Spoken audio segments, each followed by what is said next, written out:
Ngomongin One Piece dan dunianya itu, rasa-rasanya nggak bakal cukup deh dalam satu kali tongkrongan. Misal lu nongkrong dari jam 8 malam sampai subuh gitu. Sebab dunia One Piece itu memang luas banget cuy, dari apa yang kita kira. Di balik kisah Luffy yang pengen jadi raja bajak laut dan perebutan One Piece, ada sisi menarik yang tentunya tidak terpisahkan, di mana dunia One Piece sendiri juga dihuni oleh berbagai makhluk unik. Bukan cuman manusia aja cuy. Nah, pada bahasan jurnal anime kali ini, gua akan ajak kalian untuk bahas 7 ras paling menarik di dunia One Piece, dari asal usul dan juga peran mereka dalam cerita. Yuk, nggak pakai lama, langsung kita mulai aja.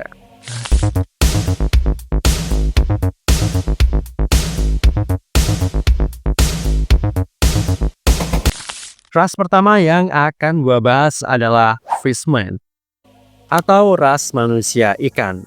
Tinggal di bawah laut, bukan Bikini Bottom tapi ya, tepatnya di Fishman Island.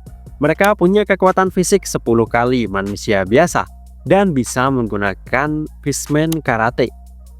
Sosok terkenal dari ras ini adalah Jinbei, salah satu karakter paling bijak dan kuat dalam cerita One Piece. Tapi tahukah kamu, ras ini juga pernah mengalami diskriminasi berat oleh manusia di permukaan, hingga muncul sosok seperti Vision Tiger dan Arlong yang sangat radikal. Ras Fishman sendiri sempat kerap dijadikan budak dan juga diperjualbelikan, seperti pada saat Arc Sabaody, di mana banyak Fishman diperjualbelikan dalam tempat lelang budak yang dikelola oleh Disco. Meski sebelumnya tempat lelang ini adalah milik Don Quixote do Flamingo cuy. Masih sama-sama dari laut, kedua ada Merfolk atau Putri Duyung dan Duyung cowok cuy. Meski sama-sama dari laut, Duyung berbeda dengan Fishman yang tubuhnya berwujud ikan namun berperawakan seperti manusia. Para Duyung justru memiliki tubuh bagian atas seperti manusia, namun kakinya digantikan ekor seperti ikan. Salah satu ras duyung yang paling mencolok adalah Shirahoshi, yang merupakan putri duyung raksasa dan juga ternyata adalah senjata kuno Poseidon cuy. Walaupun duyung nggak sekuat Fishman secara fisik, mereka juga punya daya tarik dan kemampuan spesial di laut, seperti para kakak Shirahoshi juga ayahnya, sang Raja Neptune, yang termasuk ras duyung ini cuy. Ketiga ada para raksasa. Siapa sih yang nggak takjub lihat raksasa di One Piece? Kebanyakan mereka berasal dari Elbap, sebuah pulau yang dikenal sebagai bangsa prajurit paling kuat. Dory dan Groggy adalah dua raksasa pertama yang muncul dalam serial One Piece saat di Arc Sweetle Garden cuy. Lalu ada juga Hairudin yang merupakan bagian dari aliansi besar bajak laut Mugiwara. Adalah contoh ras raksasa yang sangat mendapat atensi dalam serial One Piece. Sebagai ras raksasa yang ukuran tubuhnya berkali-kali lipat dari manusia normal, kekuatan fisik mereka sangat luar biasa. Bahkan untuk manusia yang sudah memiliki kekuatan buah iblis sekalipun, bertarung melawan raksasa masihlah akan sangat kerepotan.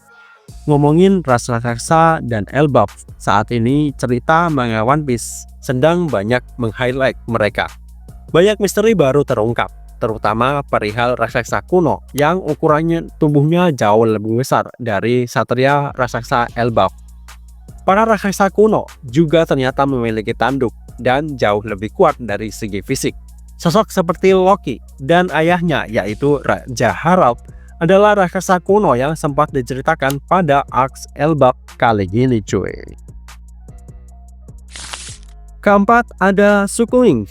Jika kamu ingat kata-kata Garchu, mereka adalah makhluk berbulu seperti binatang dengan perawakan manusia. Tinggal di punggung Zunisa, si gajah raksasa berumur 1000 tahun. Para Sukuing bisa menggunakan serangan bernama Elektro yang merupakan serangan dengan aliran listrik yang berasal dari cakar mereka. Dan saat bulan purnama, mereka bisa berubah menjadi wujud sulong yang menjadikannya super ganas seperti hewan berwujud beast yang membuat tubuh mereka lebih besar. Peningkatan kekuatan fisik dan kecepatan mereka juga akan sangat luar biasa cuy. Saat Luffy dan nakamanya masuk ke Pulau Zou, pemimpin suku Minch adalah Inuarashi dan Nekomamushi yang silih berganti memimpin Pulau Zou pada siang dan malam hari, cuy. Kelima, jika kamu ingat Arcs Dressrosa, tentu tidak terlepas dari para suku Tontata. Meski mereka kecil banget, bahkan kerap dipanggil kurcaci atau peri oleh penduduk Dressrosa. Tapi jangan salah, cuy. Meski mereka kecil, mereka itu kuat, cepat, dan punya rasa solidaritas yang tinggi. Buktinya mereka berani bersama Luffy dan kawan-kawannya melakukan pemberontakan melawan Don Quixote Family bersama Luffy dan aliansinya. Sebab suku Tontata punya sejarah kelam di bawah kekuasaan Doflamingo saat itu. Bahkan setelah pertempuran di Dressrosa berakhir, suku Tontata yang dipimpin oleh Leo menawarkan diri sebagai bagian dari armada besar bajak laut topi jerami. Ya, meski kecil, nyali mereka ini sangat besar, coy. Keenam, ada suku Lunarian yang sempat bikin geger saat Aks Wano. King merupakan satu-satunya sosok Lunarian yang pernah ditampilkan dalam cerita One Piece sampai saat ini, cuy. Ras ini bisa menghasilkan api dari tubuhnya, memiliki sayap hitam di punggungnya, dan punya daya tahan fisik yang sangat luar biasa. Bahkan, sosok seperti Kaido sangat tertarik dengan King yang merupakan Lunarian satu-satunya dan menjadikan dirinya tangan kanan, cuy. Lunarian sendiri konon berasal dari Flatland, tempat dewa-dewa tinggal sebelum dunianya direbut manusia dan para Tenryubito. Tentang Lunarian juga masih sangat misterius. Mereka juga kerap jadi incaran pemerintah dunia, cuy. Terakhir, ada ras suku bermata tiga. Charlotte Pudding adalah satu-satunya karakter dari suku mata tiga yang ditampilkan dalam serial One Piece sampai sejauh ini. Ras mata tiga sendiri konon bisa membaca poneglyph setelah matanya terbangun. Memiliki dua mata normal seperti manusia biasa pada mulanya.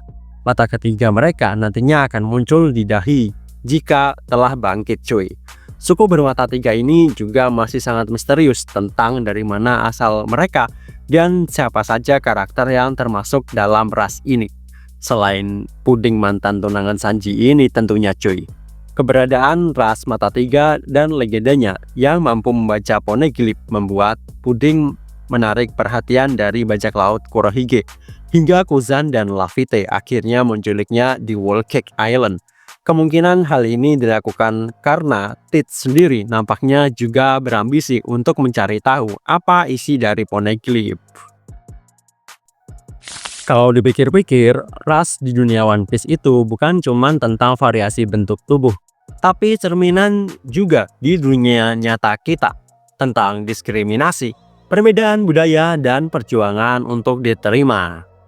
Di kalangan fans One Piece sendiri juga banyak bertebaran teori bahwa masih ada ras lain yang belum terungkap, seperti ras dewa asli atau mungkin ras alien yang disebut Enel dalam cover story.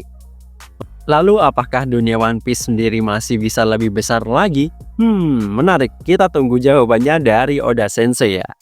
Oke, sekian dulu jurnal anime kali ini. Jangan lupa like dan subscribe. Thank you.